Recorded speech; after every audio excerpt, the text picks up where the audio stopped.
Қайырлы күн, қымбатты көрермендер. Сіздермен Сарыағаш тәттілері.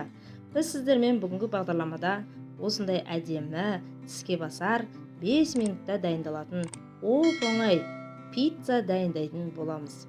Ол үшін сіздерге керекті заттардың барлығын описание бөліміне және экранның бетіне жазып қалдырамын.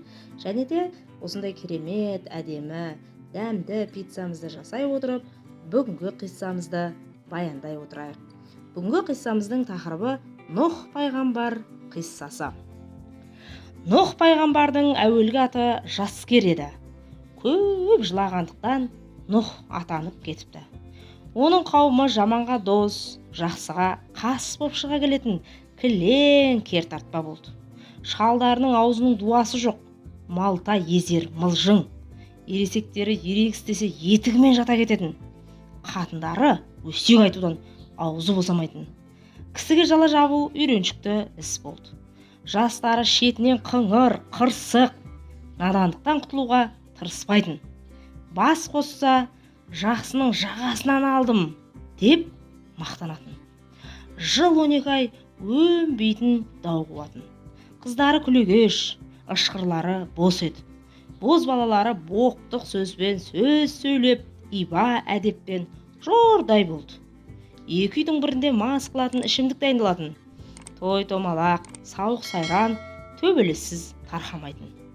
Түзелуге тырыспаған туыстары мен жалақор жақындарынан пайғамбардың көңілі қалды. Әбден ыза болғанда ел жұртына қарғыс айтып жіберді. Қарғыс дұғасы қабыл болып, Алла топан су жіберетін болды. Бір күні ол шаттанып тұрған Іблісті көрді. «Әй малғұн, неменеге масаттанасың?» деп сұрады. «Сенің арқаңда менің тозағым толатын болды, соған қуанып тұрмын» деді. «Неге олай дейсің? Мен саған қандай жақсылық жасадым?» «Сен өз еліңе қарғыс айттың, ол қабыл болып, тобан су келеді.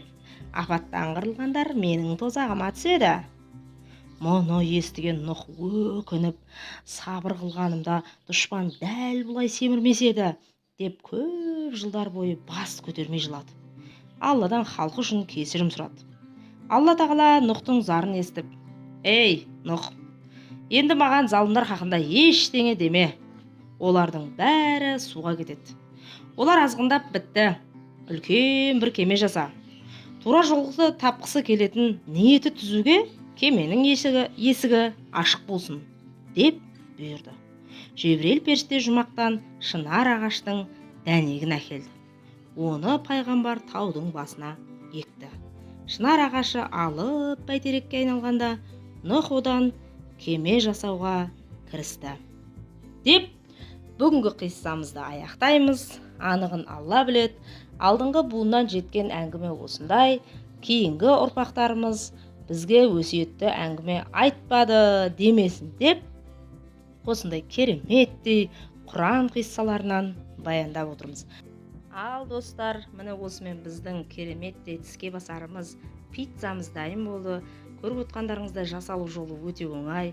Егер де менің видеом және де осы қиссаларым ұнаған болса, менің каналыма тіркеліп, лайк басып, қоңырауша белгісін басып қойыңыздар. Сонда менің видеоларымды ең алғашқы болып көретін боласыздар.